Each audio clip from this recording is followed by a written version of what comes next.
നമ്മൾ ആരുടെ കൈകളിലാണ് ഇരിക്കുന്നത് എന്നതിനെ ആശ്രയിച്ചാണ് നമ്മൾ ഉപയോഗിക്കപ്പെടുന്നത്. ദൈവത്തിന്റെ കൈകളിലായിരിക്കുന്ന ഒരുവൻ ഉപയോഗിക്കപ്പെടുന്നത് ദൈവം അവൻ ആഗ്രഹിക്കുന്ന വിധത്തിൽ രൂപപ്പെടുത്തുവാൻ വേണ്ടിയാണ്. അതുകൊണ്ടാണല്ലോ പാട്ടുകാരൻ എഴുതിയത്, ഞാനവനുള്ളം കൈയിലിരിക്കയാൽ ആരുമില്ല എനിക്കു ദോഷം ചെയ്യുവാൻ. ഇന്ന് എനിക്കു വന്നു നേരിടുന്നതെല്ലാം സംഗീതമാണെന്നു ഞാൻ അറിയുന്നു.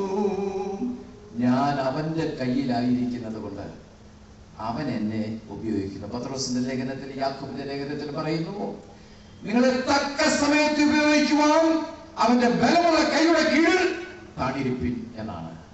ദൈവത്തിന്റെ കൈകളിലാണ് നമ്മൾ ഇരിക്കുന്നതെങ്കിൽ അവന് നമ്മളെ നന്നായി ഉപയോഗിക്കുവാൻ കഴിയും എന്നതാണ്.